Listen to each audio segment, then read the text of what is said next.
Hello दोस्तों, मेरा नाम है अमित और आप देख रहे हैं हमारा YouTube channel yes online classes. तो आज हम लोग पढ़ेंगे प्रश्नावली 11.1 और क्वेश्चन नंबर होगा 3। और 3 नंबर में कहता है कि 5 सेंटीमीटर, 6 सेंटीमीटर और 7 सेंटीमीटर भुजाओं वाले एक त्रिभुज की रचना कीजिए और फिर एक अन्य त्रिभुज की रचना कीजिए जिसकी भुजाएं दिए हुए त्रिभुज की संगत भुजाओं की 7/5 गुनी हो। सबसे पहले 5, 6, 7 सेंटीमीटर भुजा वाला जो है एक त्रिभुज का जो है रचना करेंगे। ठीक है, 5, 6, 7 सेंटीमीटर, 5 सेंटीमीटर, 6 सेंटीमीटर और 7 सेंटीमीटर।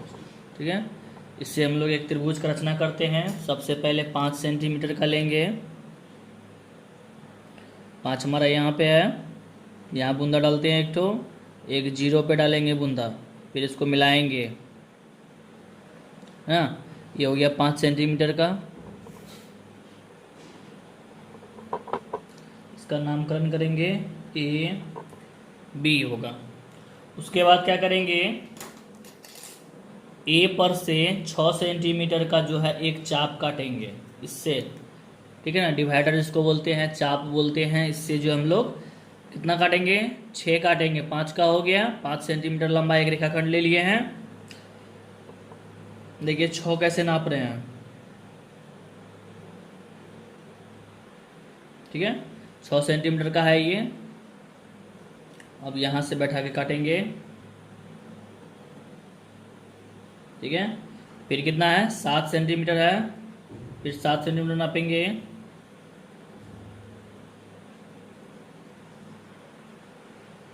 यहाँ से हो गया 7 सेंटीमीटर, ये हो गया, यहाँ से 7 सेंटीमीटर काटेंगे। तो जहाँ पे ये कट जाएगा, जैसे कि यहाँ कटा है ना, तो यहाँ पे बिंदा डालेंगे अब और इसको मिलाएंगे।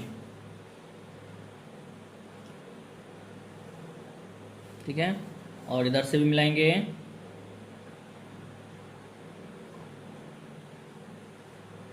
ठीक है ना, अब ये त्रिभुज बन गया है जिसका नाम हुआ ए बी सी। और ए बी का लंबाई हो गया 5 सेंटीमीटर, ए सी का लंबाई हो गया 6 सेंटीमीटर और बी सी का लंबाई हो गया 7 सेंटीमीटर। अब आगे कह रहा है कि एक अन्य त्रिभुज की रचना करना है जिसका जो है इसका संगत भुजा का 7/5 गुनी है, 7/5 गुनी है। तो 7/5 गुनी है, तो सबसे पहले हम लोग चांद से ए पर 60 डिग्री का कोण बनाएंगे। कोई भी कोण बना सकते हैं, यहाँ फिक्स नहीं है कि 60 ही बनाना है, लेकिन एक ठो न्यून कोण तो बनाना ही पड़ेगा। तो कम से कम कोई मान रहेगा तो अच्छा रहेगा। तो इसीलिए यहाँ पे हम लोग न्यून कोण में 60 डिग्री का कोण लेते हैं। हालांकि 30 डिग्री भी अगर आप लेंगे तो सही होगा, लेकिन मेरा सजेशन रहेगा कि आप जो है 60 डिग्री का ही यहाँ पे कोण लें। ठीक है, अब आगे देखते हैं। ए एक्स हो गया, 60 डिग्री कोण बना चुके हैं यहाँ पे। अब 7/5 में बड़ा कौन है, 7 है। अब 7 को चाप यहाँ काटेंगे डिवाइडर से। अब इसको क्या किए हैं, छोटा कर लिए हैं, छोटा किए हैं। ठीक है ना, देखिए ये छोटा हुआ है ना, अब ये छोटा हो गया है। इसको और भी छोटा कर सकते हैं, चलिए थोड़ा सा और छोटा कर लेते हैं। अब यहाँ पे इस रेखा पर दोनों में से जो बड़ा रहेगा, यानी यहाँ पे 7/5 है तो बड़ा कौन है, 7 है। तो 7 को चाप काटेंगे इस ए एक्स पर रेखा पर, यानी ए एक्स के रेखा पर जो है क्या काटेंगे, 7 ठो। सबसे पहले काटना शुरू करते हैं। 1,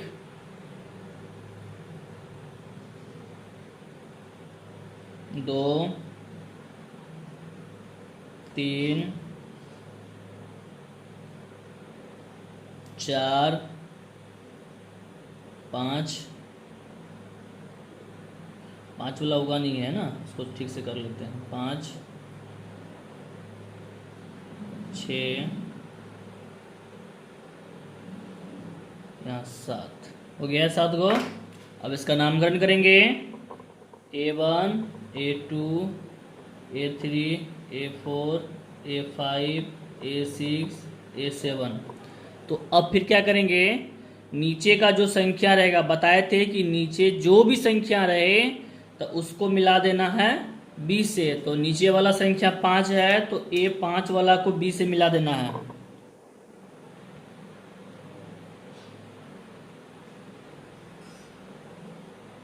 मिला दिए, ठीक है। अब क्या करेंगे, A5 बी के समांतर एक रेखा यहाँ पे खींचेंगे A7, ठीक है ना। तो उसके लिए क्या करना होगा, एक चाप यहाँ से काटेंगे, इसको थोड़ा सा बड़ा किए हैं। A5 से एक को चाप काटना है, ध्यान से देखिएगा यहाँ कैसे करते हैं। एक चाप काटे। अब A7 से भी वही चाप काटेंगे, काट लिए। अब क्या करेंगे, A5 वाला जो चाप था, आगे वाला चाप, उसको नापेंगे, देखेंगे कि ये जो है कितना है। यहाँ बैठाएंगे, इसको थोड़ा देखिए, यहाँ पे देखिए, यहाँ अगर नहीं दिख रहा है तो यहाँ से देखिए, यहाँ पे बैठाने के बाद ये मिल रहा है ना, यहाँ पे पूरी तरह से, है ना, ठीक है। अब देखिए, यहाँ पर बैठा करके इसको जो है बीच में हिलाना नहीं है, यहाँ से बैठा के यहाँ इस पर काट देंगे। हाँ, कट गया। अब इसको और A7 को मिला करके एक रेखा खींचेंगे,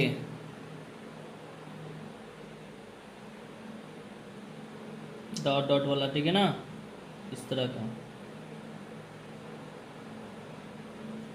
ठीक है ना, खींच लिए।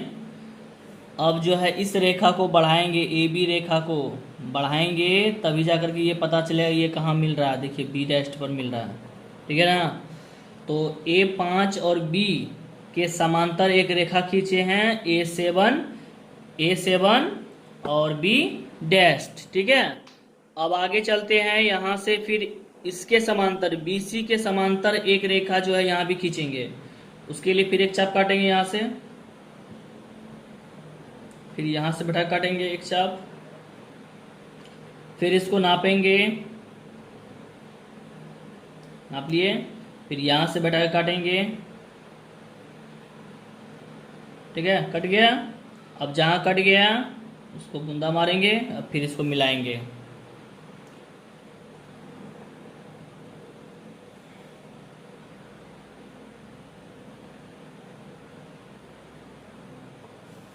चलिए अब इस रेखा को, AC रेखा को थोड़ा ऊपर कर लेते हैं, कर लिए। अब ये जहाँ पे कट गया ये हो गया C डैश, ठीक है ना, ये ऊपर वाला। तो अब ये हमारा फिगर कंप्लीट हो गया है। अब इसका जो है चरण लिखेंगे, रचना के चरण, ठीक है ना। तो देखिए सबसे पहले यहाँ पे लिखेंगे रचना के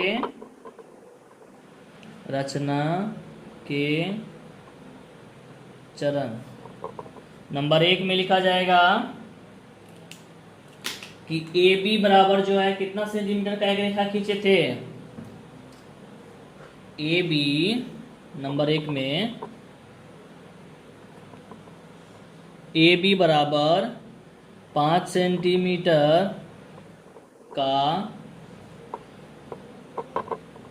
एक चाप काटा, ठीक है। फिर क्या किए थे, A पर बैठा करके 6 सेंटीमीटर का, A से